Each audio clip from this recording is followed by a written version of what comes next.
जय श्री लक्ष्मण स्वामी की जय श्री पवन सुत हनुमान को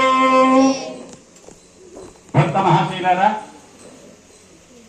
सीतारामुल कल्याण महोत्सव कार्यक्रम देवदेवोत्तमुडु देवता सार्वभौमुडु चतुर्दश भुवनाधीश्वरुडु अखिलांड कोटि ब्रह्मांड नौट्टिवारु सीतादेविनि చేపట్టిన తిరు కళ్యాణ మహోత్సవ కార్యక్రమాన్ని మనం ఇప్పుడు జరుపుకుంటున్నాం.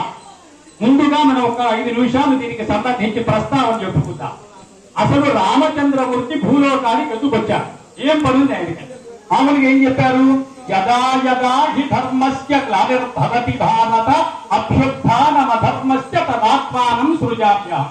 ఎప్పుడెప్పుడైతే ధర్మానికి భంగం కలుగుతుందో అధర్మం బాగా పెరిగిపోతుందో ఆ సమయంలో నేను ఆవిర్భవిస్తాను అని స్వామి చెప్పారు. ఇది కదా స్వామి చెప్పినది భగవద్గీతలో అదే కదా. అయితే ఒకప్పుడు ఏం జరిగింది అని అంటే వైకుంఠంలో విష్ణుమూర్తి వారు ఏకాంతరంలో ఉన్నారు. అలా ఉన్న సమయంలో ద్వారపాలకులు ఎవరు? విష్ణు దేవాలయంలో మీరు చూస్తే జయ విజయ ఇద్దరు ద్వారపాలకులు ఉంటారు. ఆ ద్వారపాలకులతోటి ఎవరిని లోపలికి రానివద్దు అన్నారు.